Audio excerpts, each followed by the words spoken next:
right, fired up. Let's do your thing here, bud. Nobody's any better at this than you are. Have fun, take a deep breath. Give them hell at the end. You like this? Fight like hell like we do every week. You are the best here. Brett, be affirmative. You told me to get on. Info. Ready. Ready. Slow. Green, green, green. Lock it down, lock it down. I'm destroyed, and I just got drove through like 6 times on the 14th. What the f*** is he thinking? That is the stupidest thing I've seen in my career. Literally. Everything you described is accurate. Haven't even finished the second stage yet. Half the field's wrecked. Record. Hell yeah. 11 got it. Rowdy there, Matt. Good job, pal. Thanks, man. Good job all day. Great work, my man. Great work. Keep putting yourself in position. We'll win our share, right? We got one back today, brother. Good job. 10-4. Great job, guys.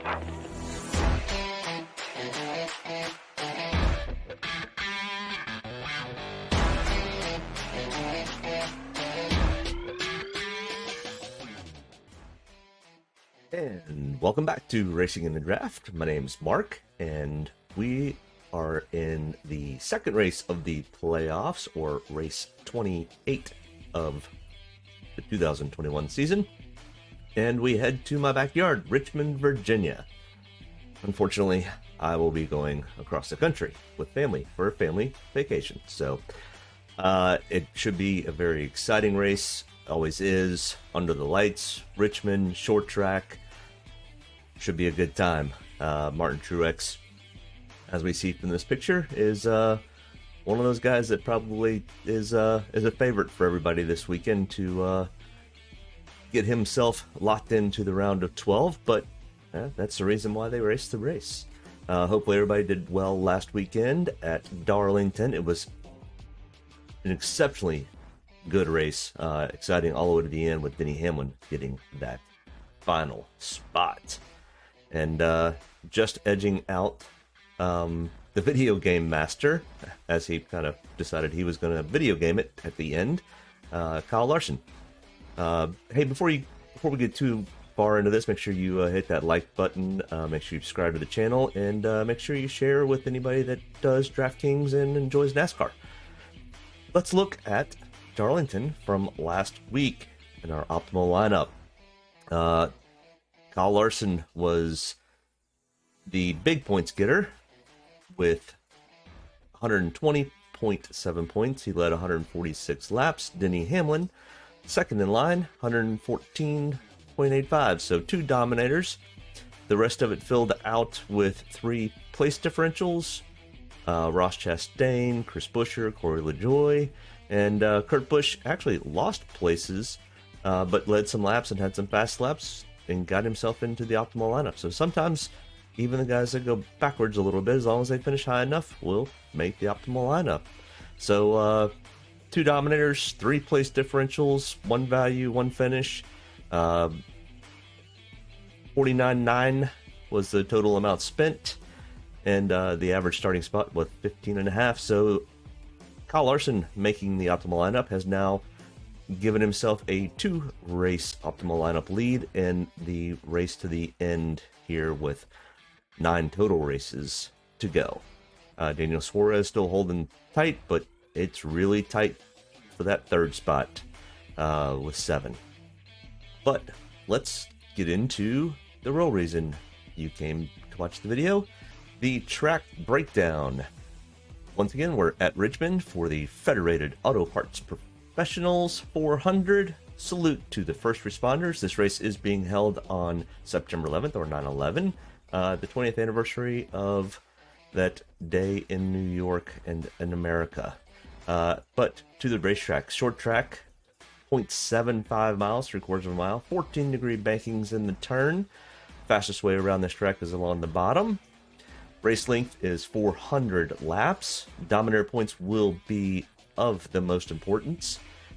We are probably looking at least 2 Dominators. Most of the races have been 2 Dominators in past history here. There have been a few times where it's just been 1, where one person goes out and just stinks up the show. But Dominator points, 280 of those. Laps led is 100 of that, and fast laps 180.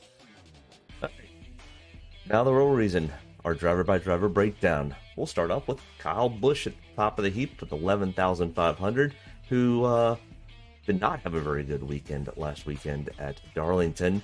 So bad he decided he was going to speed through pit road, speed into the garage area, knock over a bunch of cones, and almost hit some people.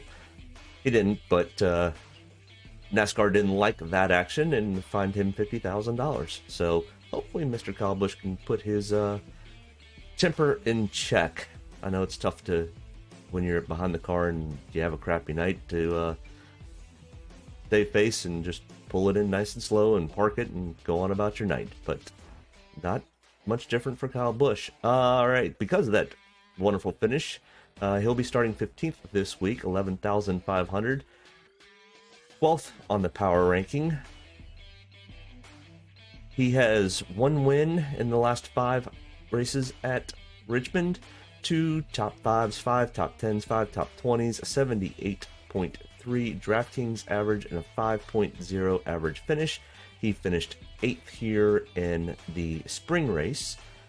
31 total starts at Richmond with 6 wins to his record, 18 top 5, 24 top 10s, and 30 top 20s. So only one time out of his 31 total starts at Richmond has he not been in that top 20. Next in line here, we've got Chase Elliott, 11,200, starting 13th. Ranked 4th on the power ranking this week. No wins here at Richmond, but 2 top 5s, 2 top 10s, and 5 top 20s in his last 5 starts. 42.0 DraftKings average, 10.0 average finish. He finished 12th here in the spring race, and out of his 11 total starts has 3 top 5s, 4 top 10s, and 10 top 20s. All right, next in line, we've got Kyle Larson, $11,000, starting first, which we know I never like taking the guy starting first, or very rarely, and this not being one of Kyle Larson's best tracks, he has a power ranking of 13, so I'm sure I'll have him in a few lineups, but not many. No wins in the last 5 at Richmond, but 2 top 10s, 3 top 20s, 28.2 DraftKings average, and a 17.3 average finish. He finished 18th here in the spring race, and out of his 13 total starts, he has 1 win, 2 top 5s, 5 top 10s, and 12 top 20s. Next in line, we've got Joey Logano, 10,700, starting 6th and 2nd on the power ranking. In the last 5 races here at Richmond, he has 3 top 5s, 3 top 10s, and 5 top 20s, a 57.1 DraftKings average, 6.8 average finish, and finished 3rd here in the spring race. Out of his 24 total starts, he has 2 wins, 11 top 5s, 14 top 10s, and 20 top 20s. Out of his 24 total starts, not too bad.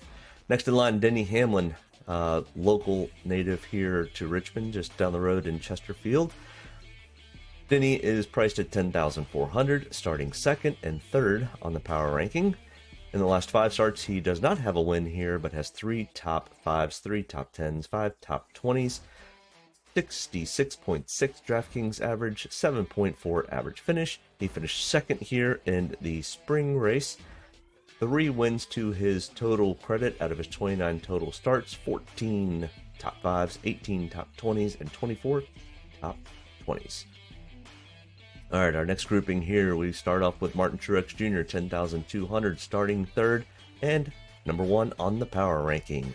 He does have 2 wins here in the last 5 starts, and all 5 starts have been in the top 5. So 5 top 5, 5 top 10s, 5 top 20s. 93.4 DraftKings average, a 2.4 average finish. He did finish 5th here in the spring race, and out of his 28 total starts, he does have just those 2 wins, 7 top 5s, 13 top 10s, and 18 top 20s.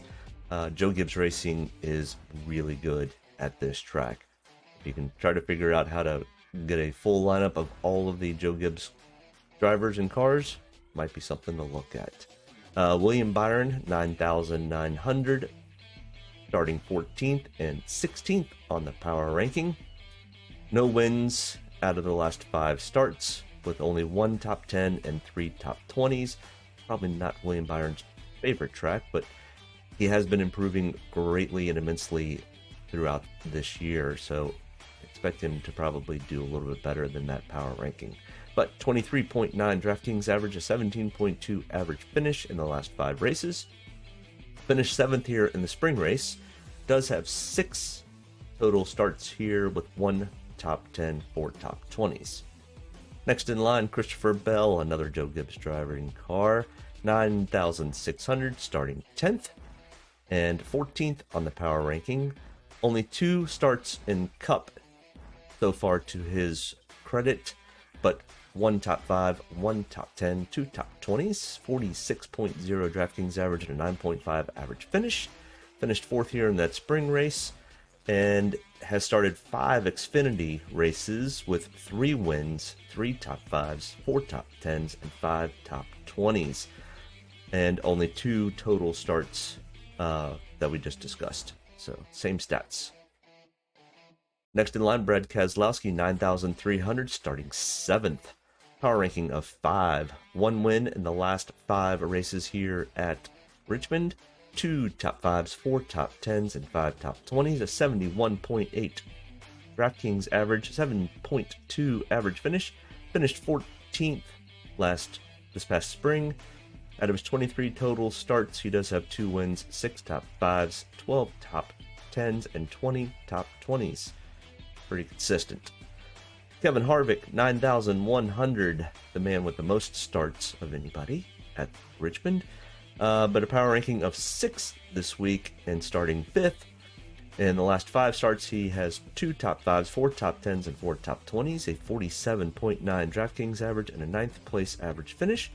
He finished 24th here in the spring race, and as we all know, Stewart-Haas Racing has struggled this year. But, you know, it's time to turn it on, and he actually performed fairly well at Darlington last week, so I think they'll continue to improve as the season comes to a close. So expect Kevin to kind of turn things up a little bit here. But he finished 24th here in the spring race, and out of his 40 total starts, he does have 3 wins to his credit, 15 top 5s, 26 top 10s, and 36 top 20s. 36 out of 40 times. It's only 4 times he's finished outside the top 20. Almost as good as Kyle Busch. Next in line, we've got Alex Bowman, 8,800, starting 12th and 7th on the power ranking, and our spring winner here at Richmond. With that 1 win, he does have also 1 top 5, 2 top 10s, and 4 top 20s, a 37.3 DraftKings average, and a 12.6 average finish. 10 total starts here at Richmond, 1 win, 2 top 10s, and 5 top 20s. Next in line, we've got Ryan Blaney, 8,600, starting 8th, 15th on that power ranking, 4 top 20s, 22.5 DraftKings average, 18.2 average finish, finished 11th here in the spring race, and out of his 10 total starts here at Richmond, only 5 top 20s. So no top 10s for Ryan Blaney. With starting 8th, that doesn't sound too positive for Mr. Blaney.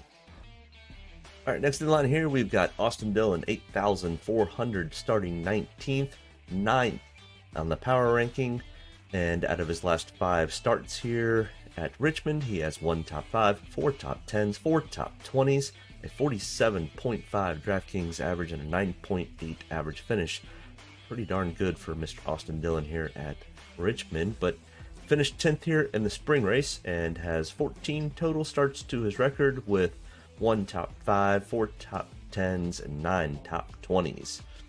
Next in line, Matt Benedetto, 8,100, starting 28th, 17th on the power ranking. No top 5s in his last 5 starts, 1 top 10, 3 top 20s, 22.3 DraftKings average, 19.8 average finish. He did finish 9th here in the spring race. 12 total starts to his credit with only 1 top 10 and 4 top 20s. Next in line, Tyler Reddick, 7,900, starting 11th and 21st on the power ranking. Tyler's much better suited for high-speed, high-banked tracks. He doesn't do as well on short tracks, but let's look at his stats in the last 2 starts. He has 2 top 20s, a 30.6 DraftKings average, and a 15.5 average finish. He finished 20th here in the spring race, and his Xfinity record here with 5 total Xfinity starts is 1 top 5, 3 top 10s, and 5 top 20s. All right, next grouping here, we've got Kurt Busch, 7,700, starting 4th, 10th on the power ranking, and has 5 top 20s to his record, no top 10s, in the last 5 races. 33.3 DraftKings average, 14.3 average finish, finished 13th here in the spring race. 39 total starts to his credit with 2 wins, 7 top 5s, 15 top 10s, and 29 top 20s. Next in line, we've got Almirola, 7,500, starting 9th, with a power ranking of 8. Eric, this track seems to fit where Eric's been doing very well this year, which is the opposite of what Tyler Reddick's been doing. Eric has performed fairly well on the short tracks this year, but in the last 5 starts at Richmond, he does have only 1 top 5, with 3 top 10s, 4 top 20s, a 36.8 DraftKings average, and 11.8 average finish. He finished 6th here in the spring race. 18 total starts to his credit with 2 top 5, 7 top 10s, and 14 top 20s. Next in line, we've got Cole Custer, 7,300, starting 21st, and teammate at Stewart-Haas with Eric and Kevin, but power ranked 27th for this weekend's race at Richmond. He has 3 total starts to his credit in the Cup car, with only 1 top 20, 15.8 DraftKings average, and a 21.0 average finish. He finished 23rd here in the spring race, and out of his 7 Xfinity starts, he does have 1 win, 2 top 5s, 4 top 10s, and 7 top 20s. If you can figure this track out, he would end up being somebody to possibly take. Next in line here, we've got Ross Chastain, 7,200, starting 17th. He had a heck of a race last weekend at Darlington, finishing 3rd, but battling till the very end right there with Denny and Larson. But 32nd this week on the power ranking, only 1 top 20, 14.1 DraftKings average, a 28.8 average finish, finished 15th here in the spring race. I don't know what to do with Ross. He's kind of in that weird spot. He is showing red on the power ranking, so be wary of taking Ross this weekend. All right, next in line here, we've got Chris Buescher, $7,000, 18th starting spot, and 30th on the power ranking. This is not a great track for Chris Buescher, even though he did really well last weekend, also just like Ross did at Darlington, and just like Ross, he does not perform typically well at Richmond. No top 5, 10s, or 20s, 7.8 DraftKings average, and a 26.6 average finish. He finished 25th here in the spring race, and out of his 10 total starts at Richmond, only 1 top 20. So be wary of taking Chris Buescher this weekend also. Next in line, we've got Daniel Suarez, 6,900, starting 22nd and 25th on the power ranking. Does have 1 top 10, 4 top 20s in the last 5 starts at Richmond, a 32.3 DraftKings average, a 17.8 average finish. Daniel finished 16th in the spring race, and out of his 8 total starts at Richmond, 3 top 10s and 7 top 20s. I do like Daniel's starting spot. I think he can improve on that. I think he can end up in the mid-teens, if not potentially knocking on that top 10 spot. Ricky Stenhouse Jr. is next in line here at 6,700, starting 23rd. Another guy with a good starting spot that potentially could easily move up because he runs pretty well here at Richmond. 11th on the power ranking, 5 top 20s out of his last 5 starts. 35.4 DraftKings average and a 16th place average finish. He finished 17th here in the spring, pretty consistent finishing in the teens, so that should give you a little bit of PD upside if he can just continue that trend. 15 total starts at Richmond with 1 top 5, 2 top 10s, and 10 top 20s. Next in line here, we've got Eric Jones, 6,600, starting 31st, 18th on the power ranking. I do like where Eric is starting this week. Good PD upside for Mr. Jones this week. He does have 1 top 5, 1 top 10, and 4 top 20s, a 38.2 DraftKings average, and 14th place average finish. He finished 19th here in the spring race, and out of his 8 total starts at Richmond, he does have 1 top 5, 2 top 10s, and 6 top 20s. All right, next in line, Chase Briscoe, 6,500, starting 26th and 26th on the power ranking. He does only have 1 cup start here, where he finished 22nd and got 24.0 DraftKings. Finished 22nd, as I just stated, and has no top 20s for those one. But let's take a look at Chase's Xfinity run. All right, I looked that up, and Chase Briscoe's Xfinity has 5 total starts with 1 top 5, 2 top 10s, with his best finishing spot of 5th. So be a little wary of Chase Briscoe, even though I do like his starting spot. He has some potential PD upside, but be wary. 26 on the power ranking. Next in line, Bubba Wallace, 6,300, starting 27th, 20th on the power ranking. Has 1 top 20 to his last 5 starts, with a 21.4 DraftKings average, a 23.8 average finish. He finished 26th here in the spring race. 6 total starts with only 1 top 20.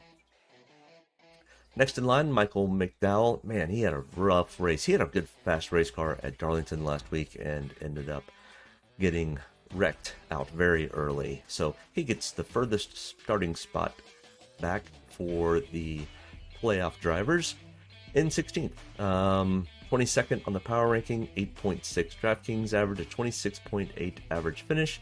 He did finish 27th here in the spring race, and out of his 15 total starts at Richmond, only 3 top 20s. Next in line, Ryan Newman, $6,000 and starting 24th, 19th on the power ranking. Does have, in the last 5 starts, 2 top 10s, 3 top 20s, a 28.6 DraftKings average, and 17.4 average finish. Finished 30th here in the spring race. And out of his 38 total starts at Richmond, he does have 1 win, 7 top 5s, 20 top 10s, and 32 of 38 top 20s. Next in line, Ryan Preece, 5,800. Starting 20th and 23rd on the power ranking, has 2 top 20s out of his last 5 starts, with a 15.1 DraftKings average, a 25.0 average finish. He finished 29th here in the spring race, and a total count of 4 starts at Richmond with only those 2 top 20s. Next in line here, we've got Anthony Alfredo, 5,600. Starting 30th and 29th on the power ranking, has only 1 start of anything at Richmond, where he scored a 31st place finish and 8.0 DraftKings average, 29th on the power ranking. Be a little wary of taking Mr. Alfredo this weekend, but we've got to take some of these guys that are lower priced, like Cory Lejoy, who has had back-to-back phenomenal, really good weeks for Spire Motorsports.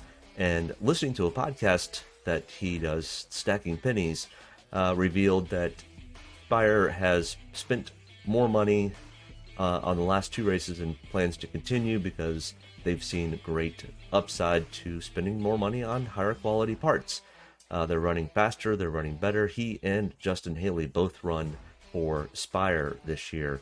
And with that being said, I expect Cory to continue this path towards up, and also probably Justin Haley also. So we'll talk about Justin here in a minute. But Cory Lejoy's stats: he's starting 25th, 24th on the power ranking, has an 28.2 DraftKings average and a 27.2 average finish. I expect him to improve on that average finish greatly. So I think there's some PD upside for Cory Lejoy. Do I think he's going to finish top 10? No. Do I think he's going to finish 15, 16, 17th? Very good chance. Finished 21st here in the spring race, and out of his 7 total starts, he doesn't have any top 20s, but I think things might turn around for Cory this weekend, or continue to turn around. Next in line, we're starting to get down to the bottom of the barrel here. JJ Yaley, 5,300, and JJ is starting in 37th, the last place starter. JJ has a ton of experience, not necessarily just in Cup, but also a lot of experience in Xfinity, and he's actually pulling the double duty on Saturday. He's going to race the Xfinity race and then turn around and drive the Cup race. I know these drivers are in pretty good shape, but it's supposed to be very, very warm here in Richmond.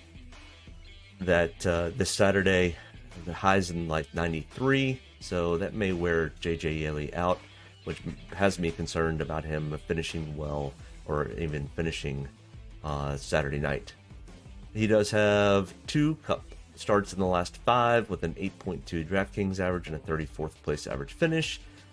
Did not race in the spring race, but out of his 14 total Cup starts, has 1 top 10, 3 top 20s. All right, next in line here, we've got Justin Haley, who we were just talking about. Teammate to Cory Lejoy. 5,200 for Justin Haley, starting 29th, but running with better equipment than he has the rest of this year. Does have a power ranking of 28, so be a little bit leery on that. He's got good potential PD upside here. Does have a -1 DraftKings average and a 38th place finish in the 1 Cup race that he started in the spring. But his Xfinity stats are a little bit better. Out of his 4 Xfinity starts, he does have 1 top 5, 3 top 10s, and all 4 top 20s. All right, these are the guys that I will not be starting.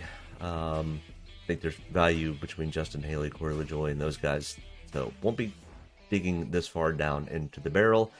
But Cody Ware, $5,000, starting 36th, finished 36th in the spring race, and 1 Xfinity start where he finished 29th.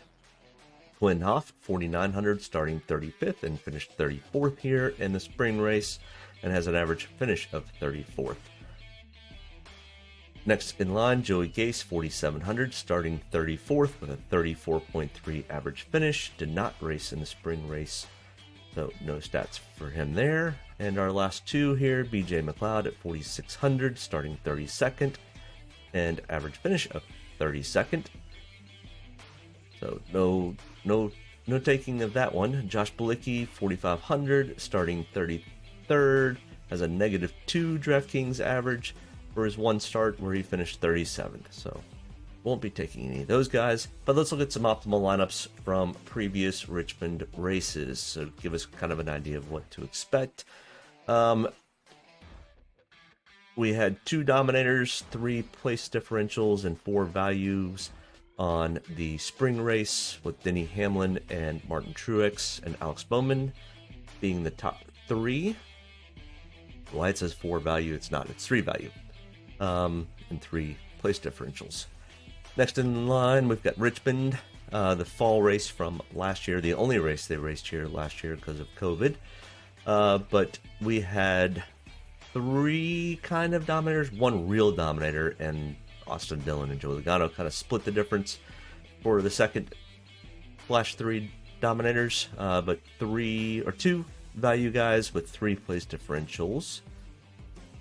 Then the Richmond 2019, we had 2 Dominators in the fall race with 4 place differential guys, 3 of those being value guys, and we spent all $50,000 on that one. Most of the time here, we're spending at least all of our money to make sure we get Dominators and get value with place differentials. The spring race of 2019, 2 Dominators, with Martin Truex and Joey Logano, 3 place differentials, 3 value guys, and 1 finishing with Joey Logano starting 3rd, finishing 2nd, and leading some laps. But let's look at our average salary of $49,660, so a little less than 400 left over on the average salary, and the average starting spot of 19th place finish. When you average the 6 guys that you're going to start, it should average somewhere around 19, at least for the last 5 races here at Richmond. But times in the optimal lineup, Martin Truex has been in the last 5 of 5 optimal lineups. Ryan Newman, 3 of them, Denny Hamlin, 2, Daniel Suarez, 2, Kyle and Austin Dillon. So that kind of gives you a potential idea who ends up running pretty well and can move their way up front.